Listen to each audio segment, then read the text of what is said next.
What is up, everybody in the XRP community? Everybody in the digital asset space as a whole. Solomon here. Happy Monday. I hope you all had a fantastic weekend. If you see any scam ads on this video, please do not participate in those. Nobody is going to send you more of a digital asset than you send them. Okay, so I've got a bunch of news today. A lot about regulation. Interesting information coming out of China here. And this was just today. This is senior HSBC mainland China banker defects to Bank of America. I'm not going to try to pronounce the gentleman's name, but he was announced Bank of America's president of China. He was most recently HSBC's co-head of global banking and executive vice president of China. Former senior HSBC mainland China banker Zhang Wenji, I just pronounced the name wrong, has jumped to Bank of America as a managing director and president of China, helping the Charlotte, North Carolina headquartered bank navigate the world's second largest economy. Zhang will also be named Bank of America's Shanghai branch manager, subject to regulatory approval, according to an internal memo seen by the Post. His role will involve driving new business and working with local regulators. I wonder what they'll be working on. He will be based in Shanghai and report to Wai Wang, Bank of America's China country executive based in Hong Kong. Now, Zhang, he was based in Beijing, most recently served as HSBC's co-head of global banking and executive vice president of China, alongside Eddie Ching. Before HSBC, Zhang worked at JP Morgan. He is filling this position at Bank of America that has lain vacant since the departure of Anthony Lin to Standard Chartered in 2017. Now, the gentleman that went to Standard Chartered is now the CEO, I think, in, I want to say Thailand, Standard Chartered. He will focus mostly on serving financial institutions, corporate banking, and transactional banking. HSBC is expected to seek a replacement. According to a person familiar with the matter, HSBC declined to comment. All right, now why do we care about any of this? So I want to tie in a little bit of the Bank of America information with RippleNet here. We all know how big HSBC is. If you pay attention, and I'm not saying that this is insider / Riddler type thing, but you know, we have seen some information about moving from east to west, and we've seen things about HSBC in the past. So I always pay attention, and I pay attention to Bank of America and HSBC anyways, for the reality in the news. Chris Larson, you'll see in a second, sits on the board at HSBC.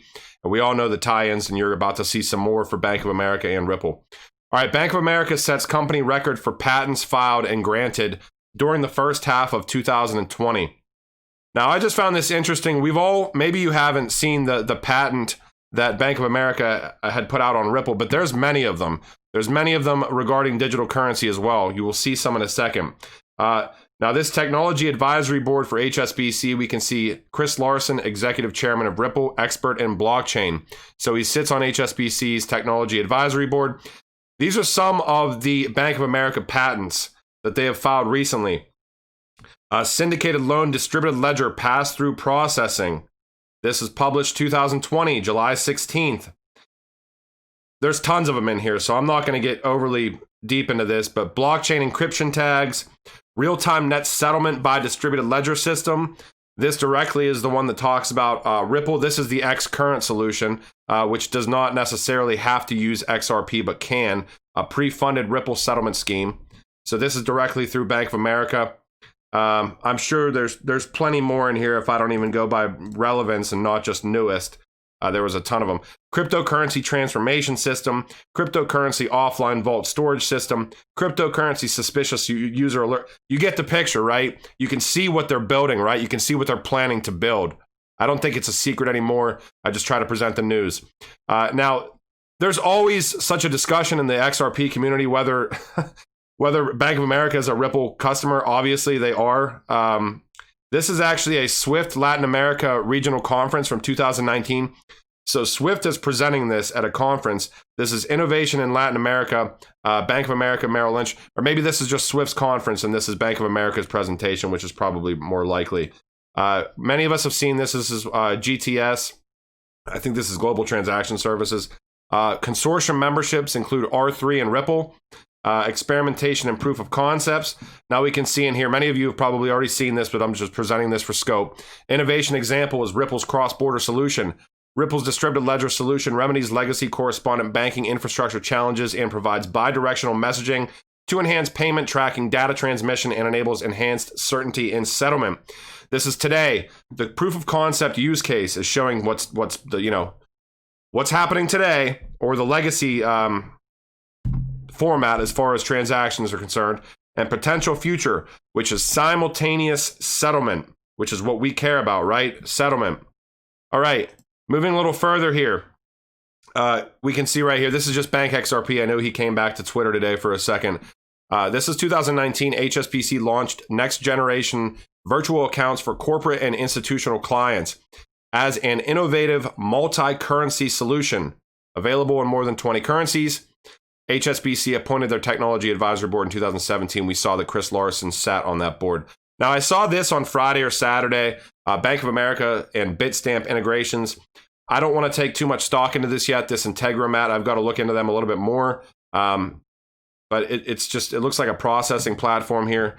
I will look into this a little bit more. It just says coming soon for Bitstamp. So we will see and pay attention to where that goes.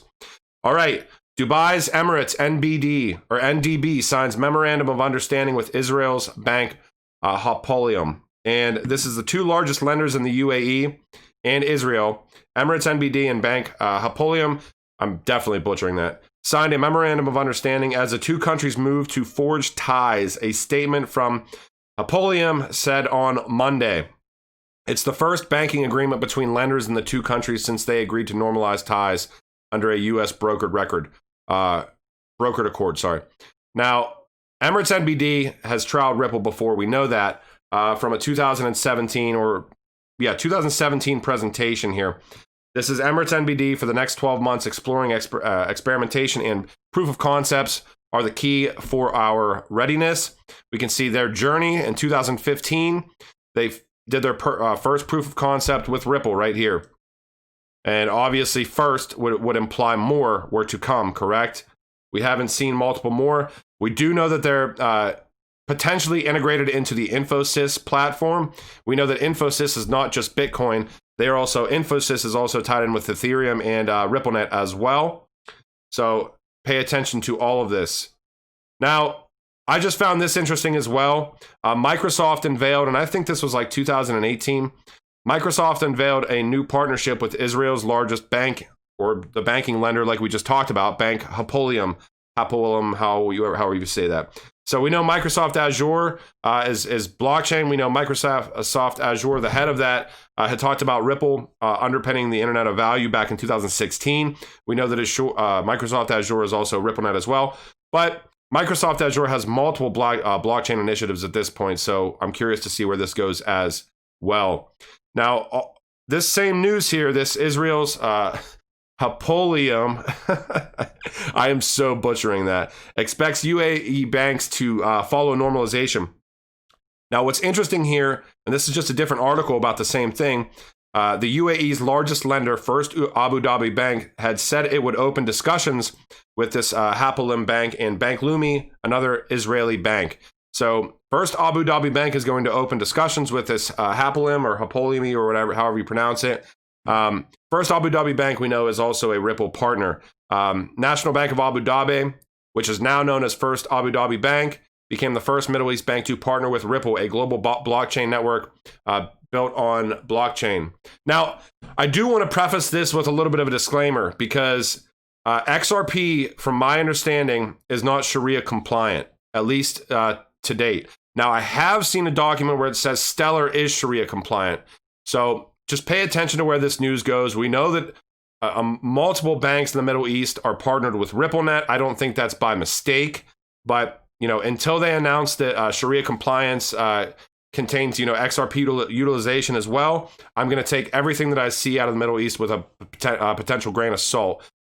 So we will see where this goes.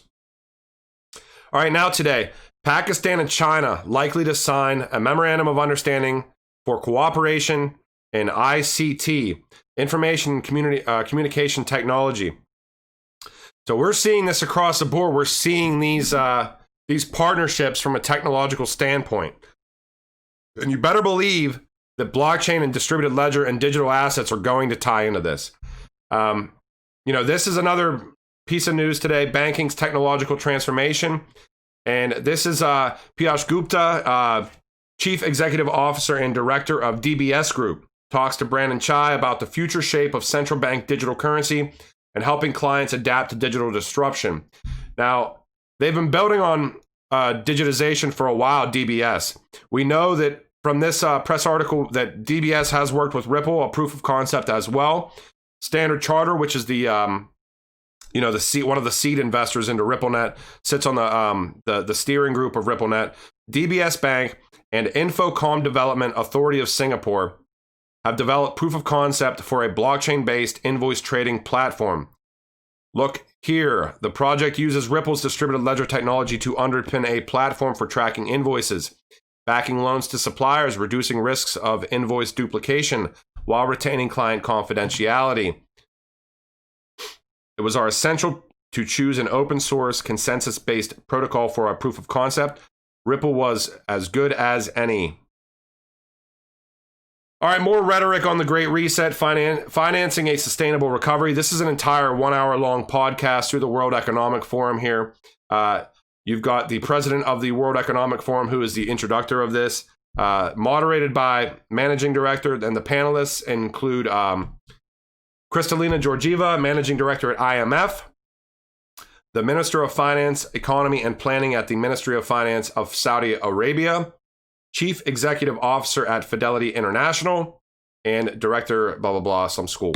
Okay, you may want to watch that, though. I haven't had a chance to sit down and watch the entire thing, but I am definitely going to do so. Bank for International Settlements puts out a document today, cross-border links between banks and non-bank financial institutions. Just more rhetoric. I looked through this, did not see anything directly about digital assets, anything directly about blockchain or distributed ledger, but it's just another document to sit there and look through and try to find some breadcrumbs, because I'm sure there's a couple in there. I found this today as well. Apparently this was like a leaked document for the European Commission, regulation of the European Parliament and of the Council on markets in crypto assets.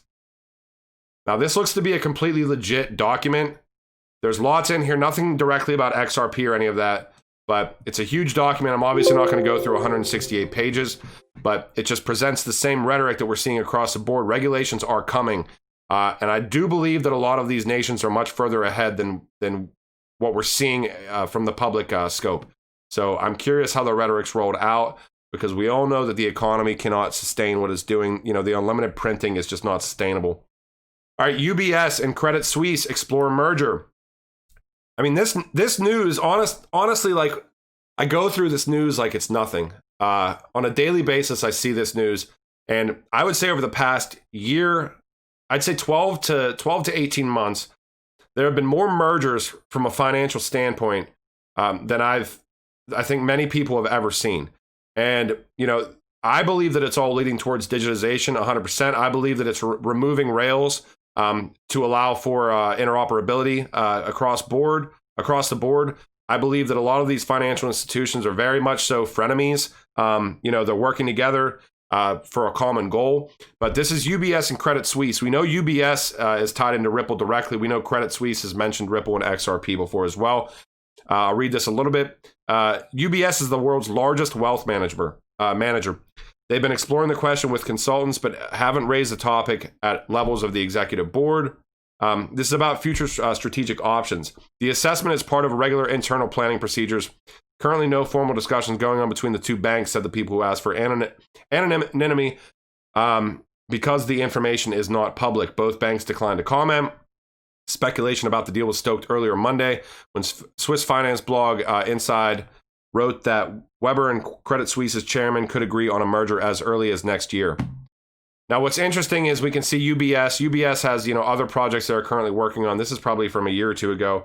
Finally, we have other consortium projects pairing us with R3, as well as a project with Ripple on real-time cross-border payments. Credit Suisse. Oh, this is Infosys, and this is just a little bit about what UBS is doing with blockchain. This is Citibank. This is from 2018, so take this with a complete grain of salt. Citibank and UBS currently developing and testing their own crypto. Goldman Sachs, UBS, and Credit Suisse are exploring ways of using blockchain technology in the over-the-counter market, which clearly illustrates the importance of the topic. UBS acquired the startup Clearmatics, currently testing a platform that would allow members to settle their security trades and automate the performance of derivatives and other financial contracts within the decentralized clearing network technology. So this stuff has been in the works for quite some time. We know that from this actually is the Credit Suisse document that said Western Union is still directly working with RippleNet. So we know that Credit Suisse is paying attention very much so to blockchain as well. Business-to-business payments, speed. You get it, right? Okay. Now, this was interesting today as well. This is a European Central Bank, and I pulled directly from the NGFS website here. This is Central Banks and Supervisors Network for Greening the Financial System. Now, NGFS is the acronym for that. They published their 2020 to 2022 work program and announced changes in governance. There are some huge hitters on this in this team here. The mandates of all 5 work streams. Work stream on microprudential/supervision is Zheng Wang from the Monetary Authority of Singapore. We know MAS is RippleNet. Work stream on macro financial. Bank of England. We know Bank of England trialed Interledger Protocol, trialed RippleNet. Bank of England is definitely Interledger Protocol enabled still. Work stream on scaling up green finance. This is Deutsche Bundesbank. I have presented videos on them before as well. Bridging the data gaps. International Monetary Fund and European Central Bank. And research chaired by the People's Bank of China. Now, also, the Nederlandsche Bank. I'm butchering all these names today. But, this is about greening the financial system. And, Christine Lagarde states, climate change is a global challenge that affects us all. With this move into the executive body of this network for greening the financial system, the European Central Bank underscores its commitment to play an active role together with our partners. So we've all seen the initiatives that lead towards 2025 and 2030. All right, a little piece of news here, but NetSense exceeds $5 million in transactions in August. Emerges as the payment platform of choice for cryptocurrency. They do have, I think they've got a handful of cryptocurrencies on NetSense platform. We do know that XRP is available in their merchant gateway as well. Now, this is more regulatory verbiage or rhetoric, I should say here. Over 90% of actual cryptocurrency-related transactions within a financial institution might not even be detected. This is FinCEN. FinCEN's requirements apply to all financial institutions, even if they do not directly buy, sell, provide custody, or have virtual currency exchanges as customers. However, CipherTrace research has shown that many banks might not know how or simply are not properly detecting and monitoring virtual currency-related transactions. Crypto-based platforms. This is Nigeria, providing a little bit of regulatory clarity for crypto. Crypto-based platforms to register digital assets, initial coin offerings, and others with the Nigerian regulator. The SEC in Nigeria has issued regulatory guidance for digital currencies and crypto-based companies or startups. Regulation. Found this interesting today. Santander spins out its $400 million fintech venture capital arm, now called Moro Capital. We know that Santander is very deeply tied in with RippleNet as well. The Santander InnoVentures, I believe, invested in Ripple. I'm almost positive they invested in Ripple. So pay attention to that. All right, this is Malaysia. This is Islamic Development Bank. And I found this today. This is just, a little bit about blockchain here. This is INCEIF. This is the Global University of Islamic Finance, tying in with blockchain as well. So they're definitely studying it. And this is, more about blockchain, fintech, and Islamic finance. This is building the future and the new digital economy. And this is a little bit older, but it's the same thing. It's talking about what Ripple's doing, multiple blockchain initiatives across the board here. Santander, and I'll just, for a little bit of scope here, some of the institutions that Ripple are tied in with, and I'll leave you with this. Santander, UniCredit, Reese Bank, UBS, who we talked about in this video, ATB Financial, CIBC, National Bank of Abu Dhabi, who we talked about in this video, are all working with Ripple's technology.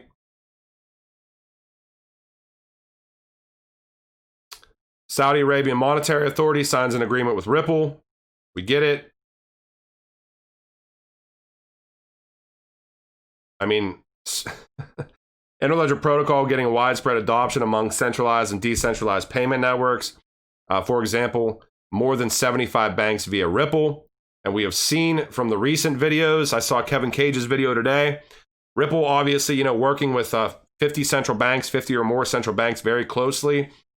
So, I pay attention to some of the larger issues that are going on across the board. I pay attention to tie-ups between these nations for digitization initiatives.